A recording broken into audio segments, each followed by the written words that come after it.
Hello everyone, स्वागत है आप लोगों का हमारे इस यूट्यूब चैनल पर दैट इज इंजीनियरिंग ओजीज। बहुत ही इम्पोर्टेंट चैनल है आप लोगों के लिए, जहां पर मैं आप लोगों के लिए लाता हूं बहुत सारे toppers, engineering services topper, GATE के topper.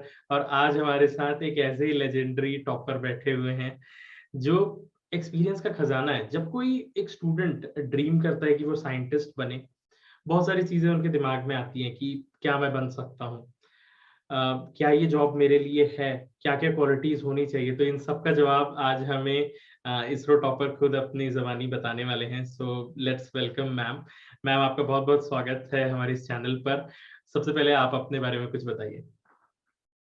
First of all, thank you so much, sir, for inviting me on your platform. I am very grateful to you for inviting me. My name is Surbhi. I am from Karnal district in Haryana.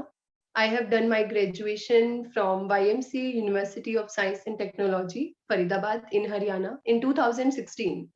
And since then, I am doing job and I have started my career from Samsung Research and Development Institute in Noida. And then after 6 months internship, I have started doing job in TCS. And there I did job for 1.5 years. And after that, I got selected in USA-based VLSI company, True Chip Solutions in Noida, as well as simultaneously, I also got selected in Gate Academy Plus as an online educator. And at the same time, I also got result from BSNL that the exam which I have given in 2016, I have cleared the waiting list and I got selected in that. I opted BSNL JE option to pursue my dream for a government job because I was preparing since 2016 for GATE exam. But anyhow, I was not able to get that rank which I wanted, which is required to get admission into IIT for MTech VLSI. Then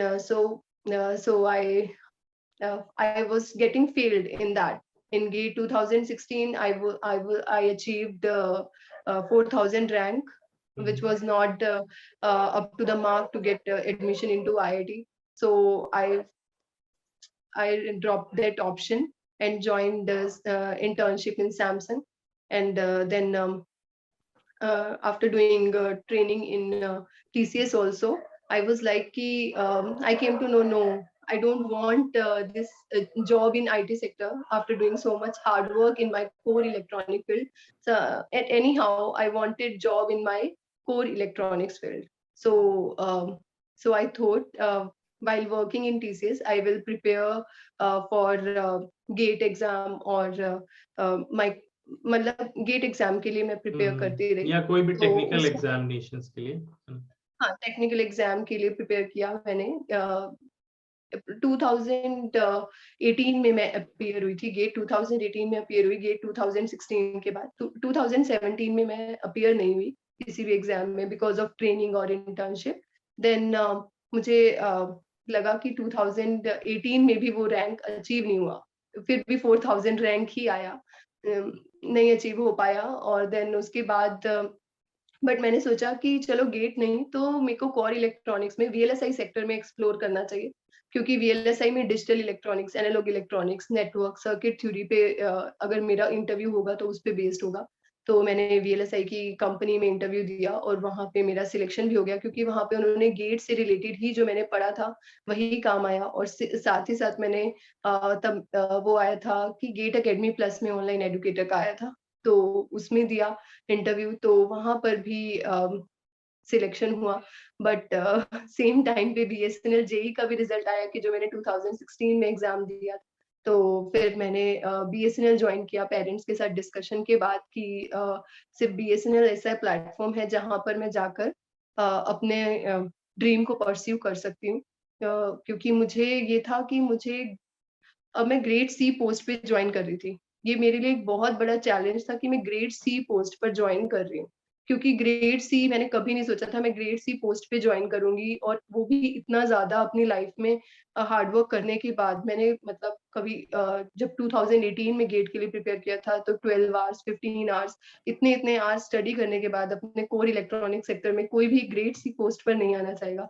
तो मेरे लिए ये एक stigma था, और ऐसे था कि नहीं, मुझे मतलब एक ये मुझे पंप करता था कि कैसे भी, मुझे पता था ये मुझे बहुत पंप करेगा कि मुझे यहाँ से निकलना है, और ये हर रोज फितूर रहता था कि निकलना है यहाँ से। तो मुझे खुद पे कॉन्फिडेंस था कि मैं इस फितूर की वजह से निकल जाऊंगी यहाँ से। तो मैं वीएलएसआई को छोड़ना मेरे लिए एक बहुत बड़ा बिग डिसीजन था, क्योंकि वीएलएसआई में ऐसा है कि आप एक बार ज्वाइन कर लोगे, विद इन 2 इयर्स आप क्वालकॉम इंटेल यहाँ तक पहुंच जाओगे।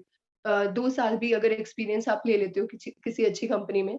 उस वक्त मेरा ट्रू चिप सॉल्यूशन में हुआ था, तो मुझे लगा था कि हाँ वो पाथ थोड़ा इजी है, बट नहीं, तो मुझे खुद पे कॉन्फिडेंस था कि नहीं, मैं अगर बीएसएनएल ज्वाइन करूंगी तो मेरा निकल जाएगा। तो मैंने बीएसएनएल में अक्टूबर 2018 में ज्वाइन किया, और since then I am working in BSNL as a JE. So मैंने यहाँ पर आने के बाद प्रिपरेशन स्टार्ट किया ईएससी के लिए, इंजीनियरिंग सर्विस एग्जामिनेशन के लिए प्रिपेयर किया। और यहाँ पर मैंने हर एक सब्जेक्ट को खुद से ही प्रिपेयर किया, क्योंकि गेट के अलावा ईएससी में और 6 to 7 सब्जेक्ट्स ऐड हो जाते हैं, फिर जीएस भी ऐड हो गया था। तो दिसंबर तक मैं मैं उसी सिलेबस को ही कवर करने में मेरा सारा टाइम निकल गया। इट वाज लाइक कि I was not ready for any test series. I was like कि अभी तो मैं सिर्फ और सिर्फ सिलेबस ही कवर कर पाई हूँ, और मैं उस सिलेबस को कवर कर पा रही थी और साथ में रिवाइज कर पा रही थी, बट टेस्ट सीरीज के लिए मेरे पास टाइम नहीं था, क्योंकि मुझे ऑफिस भी जाना होता था। 5:30 तक मेरा ऑफिस होता था, 10 to 5:30। फिर उसके बाद मुझे आके करना होता था। तो उस टाइम स्पैन में मैं इतना ही कर सकती थी कि मैं एक बार पूरा सिलेबस कवर कर लूं और रिवाइज कर लूं, बट टेस्ट सीरीज के लिए मेरे पास टाइम नहीं था, और फर्स्ट अटेम्प्ट था तो, और खुद से था, तो इसी वजह से टाइम नहीं था। तो एट एनी हाउ मैंने अपने एंड से जितना हो सकता था उतना किया, और अपीयर हुई 2020 ईएससी में। और एग्जाम मेरा ऐसा हुआ कि ईएससी का जब मैंने एग्जाम दिया, क्योंकि मैंने टेस्ट सीरीज नहीं दी थी, तो एक फ्रेश मेरे पास एक एग्जाम था, तो मैं काफी सुपर एक्साइटेड हो गई। अरे इतने इजी क्वेश्चंस हैं इसमें, मैं तो ईएससी को वो समझ रही थी। तो इट वाज लाइक कि इजी इजी के चक्कर में मैं बहुत सुपर एक्साइटेड हो गई, और मैंने बहुत ओएमआर शीट में भी गलत मार्क कर दिया। फिर ऐसे हुआ कि कैलकुलेशन में बहुत ज्यादा मिस्टेक्स कर दी, तो इससे मेरा ईएससी का एग्जाम काफी बिगड़ गया। 230 मेड इजी की आंसर की से ही स्कोर हो पाया था। फिर और इतना पता था कि रेलवे ने वैकेंसी विड्रॉ कर ली थी, पता था कि कट ऑफ इस पर बहुत ज्यादा हाई जाने वाली है, तो ईएससी में सिलेक्शन नहीं होने वाला। तो बहुत डिवास्टेटिंग वो था मेरे लिए scene, but still I managed कि अच्छा 7 डेज बाद ही मेरा इसरो का एग्जाम है, तो क्यों ना ईएससी की जो मैंने प्रिपरेशन की है, मैंने अपने आप को इसरो की जो प्रीवियस ईयर्स थे उनको एज अ टेस्ट सीरीज मैंने काउंट करना शुरू कर दिया। एक एक दिन में मैं 3 प्रीवियस ईयर्स, 3 या 4 प्रीवियस ईयर्स, बट जो लगाती थी उसको as a test series consider करती थी। और मुझे ये एनालाइज हो गया था कि 90 मिनट्स में 80 क्वेश्चंस तो कोई भी नहीं करेगा, और अगर मैं 45 भी कर लेती हूँ मैक्सिमम, अभी तक ईसी की कट ऑफ 120 गई है, वो गेट 2016 में गई थी। तो मैंने कहा कि 120 कट ऑफ गई है, तो 150 का भी अगर मैं अटेम्प्ट करती हूँ, 50 क्वेश्चंस भी करती हूँ, एक तो मैं अपने आप को साइकोलॉजिकली माइंडसेट मैंने रेडी कर लिया था उसको एनालाइज करके एग्जाम को, कि अगर मैं 50 क्वेश्चन करती हूँ तब भी 150 मार्क्स बन रहे हैं, और 120 अचीव कर सकती हूँ अगर मैं 45 क्वेश्चंस भी करेक्ट कर। 45 क्वेश्चंस का मैंने अपना टारगेट रखा था। तो 45 क्वेश्चंस मैंने अपना 7 डेज में इतना कर लिया था कि मैं 45 क्वेश्चंस तो एक्यूरेट होना चाहिए मेरा, और उसको मैंने अपना टारगेट बनाया था। तो ऐसे ही मैंने इसरो के एग्जाम में, ईएससी के एग्जाम से मैंने ये अपना एक्सपीरियंस से ये देख लिया था कि अपनी मिस्टेक से, कि मुझे ना ही सुपर एक्साइटेड होना है ना ही नर्वस होना है। एग्जाम टफ होगा, सबके लिए होगा, और मुझे 45 क्वेश्चंस को ही टारगेट लेके चलना है। तो मैंने एग्जाम में यही किया कि जो जो इजी क्वेश्चंस थे वो फाइंड आउट किए, और उनको मतलब 90 मिनट्स में कवर करने का ट्राई किया, और देन 91 मार्क्स स्कोर हुए इसरो में। और श्योर था कि इतने टफ एग्जाम में 91 मार्क्स इज गुड इनफ, क्योंकि 100 के अराउंड उस वक्त मैक्सिमम मार्क्स आ रहे थे, जितने उससे मुझे पता चला था कि 100 के अराउंड मैक्सिमम मार्क्स आ रहे थे। और तो मुझे ये था कि हाँ हो जाएगा। तो मैंने तब से ही इंटरव्यू के लिए प्रिपरेशन स्टार्ट कर दिया था और 76 उसकी कट ऑफ रही थी, जो बाद में चेंज हो गई थी 64 पे, और क्योंकि 8:1 में कॉलिंग हो गई थी। पहले 330 कैंडिडेट्स को वो बुला रहे थे, 130 उसमें वैकेंसीज थी और 330 कैंडिडेट्स को बुला रहे थे। तो मेरा 2.5:1 में मुझे लगा कि काफी इजी हो जाएगा interview, but later on it was change to 64, cut off change हो गई थी अराउंड 64। तो ऐसे हुआ कि अब तो 8:1 में ही है और ISRO is the last option. ISRO interview को मैंने बहुत ज्यादा सीरियस लिया। मैंने कहा कि इसमें अब मेरे पास सिर्फ और सिर्फ यही ऑप्शन है बीएसएनएल से एग्जिट करने का। तो मैंने इसरो के इंटरव्यू के लिए काफी ज्यादा हार्ड वर्क किया। सभी सब्जेक्ट्स को, जो गेट के कोर इलेक्ट्रॉनिक सब्जेक्ट्स थे, गेट के सब्जेक्ट्स को, और इंक्लूडिंग सैटेलाइट कम्युनिकेशन, क्योंकि वो भी पूछ लेते हैं, वो एंटीना, ये सबको मैंने कंसिडर करते हुए हर एक सब्जेक्ट की NPTEL videos plus standard text book हर एक की फॉलो की और अपना बेस को काफी स्ट्रोंग किया। और हर एक टॉपिक से मैंने हर एक डायमेंशंस में क्या क्या डेप्थ में क्वेश्चंस पूछ सकते हैं वो सब मैंने एनालाइज करके एक मतलब नोट्स बनाती गई, क्योंकि 1.5 इयर्स का गैप को मैंने ब्लेसिंग इन डिस्गाइज कंसिडर किया कि 1.5 ईयर का गैप मुझे मिल रहा है इंटरव्यू की प्रिपरेशन के लिए, तो अब तो किसी भी मतलब हालत में छूटना नहीं चाहिए। इंटरव्यू में सिलेक्शन में लिस्ट में नाम होना ही चाहिए अपना। तो ऐसे मैंने हर एक सब्जेक्ट, ऐसे नहीं समझा कि 1.5 ईयर है तो लास्ट में प्रिपेयर कर लूंगी, बहुत टाइम है, नहीं। मैंने उसी दिन से ही, जिस दिन मुझे पता चला कि मेरा नाम लिस्ट में है, उसी दिन से मैंने हर एक चीज को, हर एक सब्जेक्ट अगर पढ़ने लगो तो कितना डीप है और हर एक टॉपिक में क्या क्या क्वेश्चंस बन सकते हैं, क्या क्या आप एनालाइज कर सकते हो, वो आपको स्टैंडर्ड टेक्स्ट बुक पढ़ के और देन एनपीटीईएल वीडियोस देख के, तो मैं ऐसे ऐसे करते बेस क्लियर करती गई और हर दिन नए क्वेश्चंस बनाती गई उस पे। तो मेरा काफी अच्छा बेस स्ट्रोंग हो गया था अप टू इंटरव्यू। तो काफी इंटरव्यू वाले दिन मैं बहुत कॉन्फिडेंट थी कि काफी अच्छा होगा अब जो होगा, क्योंकि मैंने अपना 110% दिया है। तो उस दिन मैं बहुत मतलब जब मैं हॉल में भी गई, क्योंकि मुझे एक, अगर आप सभी सब्जेक्ट्स को अपने प्रायोरिटी बना लेते हो, अगर आप 9 सब्जेक्ट्स को प्रिपेयर करते हो एज अ फेवरेट सब्जेक्ट, तो आपको ये रहता है कि हाँ वो जो भी पूछ ले तो आप रेडी हो, क्योंकि आपने अपनी तरफ से जितना भी डायमेंशंस में बन सकता था, डेप्थ में बन सकता था, आपने वो किया है। तो उस दिन ऐसा ही हुआ, मैं बहुत कॉन्फिडेंट थी। They were taking my interview and I was like कि हर एक क्वेश्चन मुझे बोर्ड पे ही करना है। मैं बोर्ड पे ही ड्रॉ कर रही थी। आई वाज लाइक की स्टैंडिंग ऑल द टाइम, और हर चीज को मुझे बोर्ड पे एक्सप्लेन करना बहुत अच्छा लग रहा था, क्योंकि जब आप हर एक क्वेश्चन का आंसर बोर्ड पे एक्सप्लेन कर रहे हो, बोर्ड पे ड्रॉ करके दे रहे हो, तो आपको लग जाता है कि हाँ काफी अच्छा मेरा गया उसका एक्सपीरियंस, बहुत अच्छा एक्सपीरियंस था। पैनल भी काफी अच्छा था। तो yes, in the end I got AIR 8 in ICRB 2019. Yes, this was my journey. It's really good. मतलब पहले कोई एक स्टूडेंट निकलता है, उसके मन में इतने सारे डाउट्स होते हैं कि पहली बार मेरा होगा कि नहीं होगा, ठीक है, पर आप अपना जो एम फोकस करके रखे थे कि मेरे को एक बहुत ही अच्छी जॉब करनी है, लेवल सी का नहीं करना है, ग्रेड सी का नहीं करना है, तो वो आपको हमेशा मोटिवेट करता रहा। और सारे एस्पिरेंट्स को भी एक बात मैं ये जरूर कहना चाहूंगा कि ना, पढ़ाई जो होती है ना, वो किसी के फोर्स में नहीं होता है ना, कि घर वाले बोल दिए हैं तो आप करो। आपके अंदर खुद में वो रहता है ना, तभी आप कर पाते हो। You must have faced it कि कई बार आपके सामने भी आए होंगे बहुत सारे चैलेंजेस, है ना, पर आपके लिए वो सारी चीजें क्लियर थी कि नहीं भाई मुझे ये बनना है तो बनना ही है करके आप उसके लिए कंटिन्यूअसली वर्क करते रहे। जॉब था, कई लोग जॉब का बहाना देते हैं कि जॉब है इसलिए नहीं कर पा रहे हैं करके, पर आपने जॉब किया, उसके बाद आके फिर से तैयारी की, ये सब काउंट होता है। मतलब एट लास्ट जितनी भी मेहनत है वो आपको एक अच्छा रिजल्ट लाके देगा ही लेगा।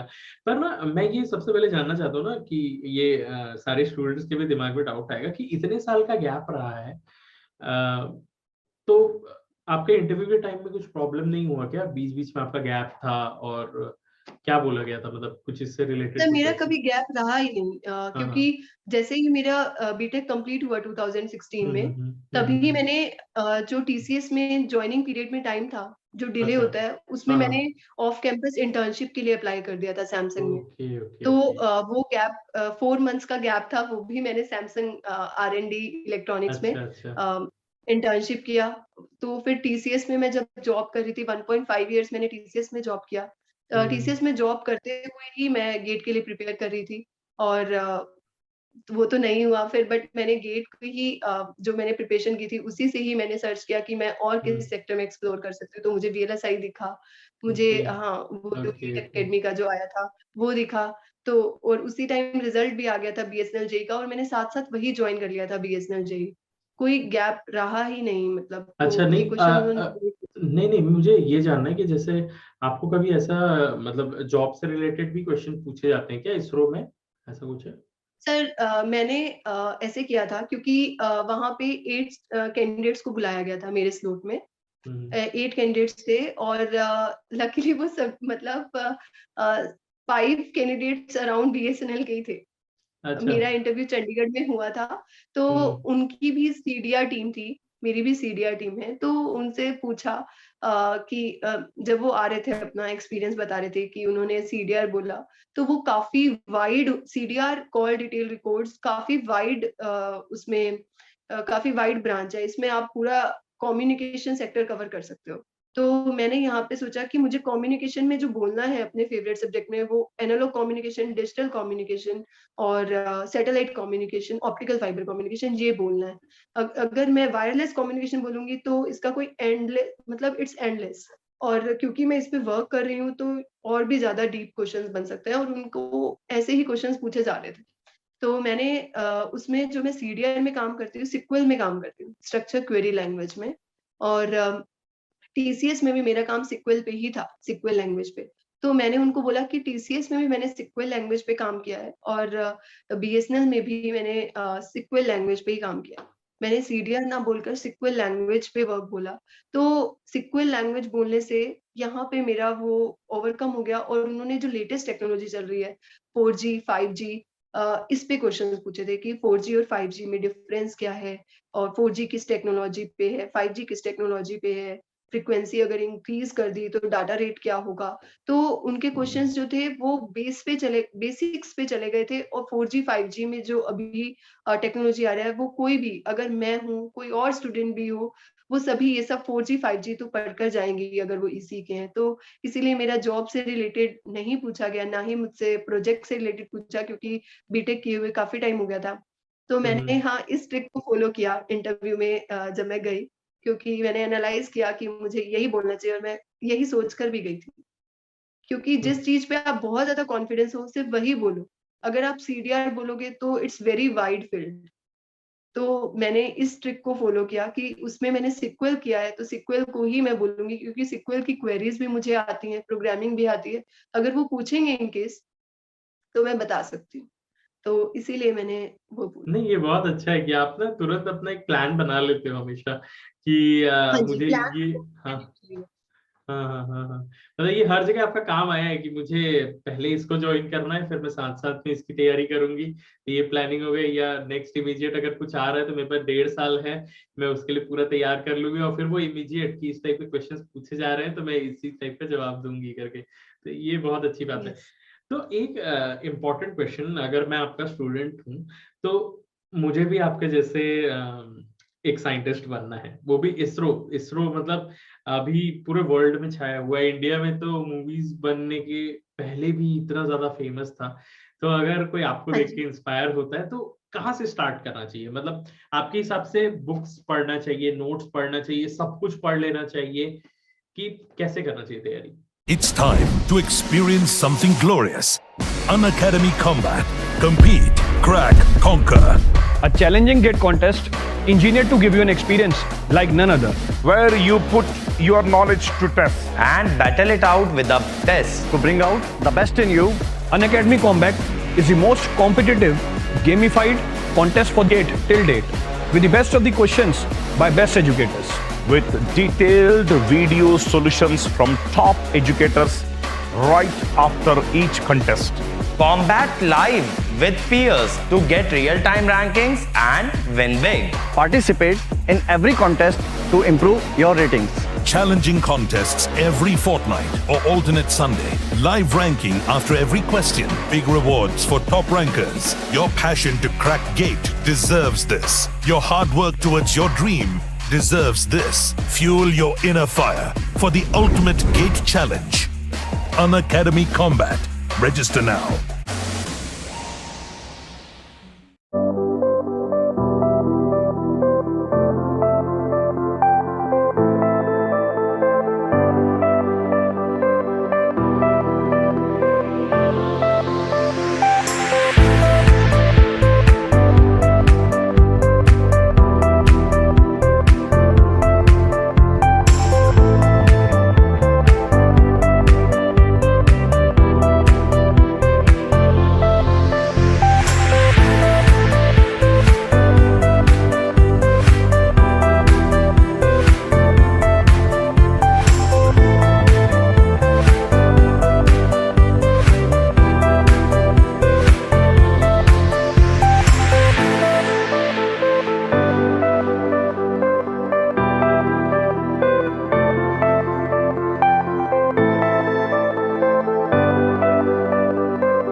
Hello learners, don't forget or miss our special class feature on Unacademy platform or application. Special class features are interactive live classes, polls for the learners, raise a hand feature, never miss a class, lecture notes, and you can go through lectures from anytime and from anywhere.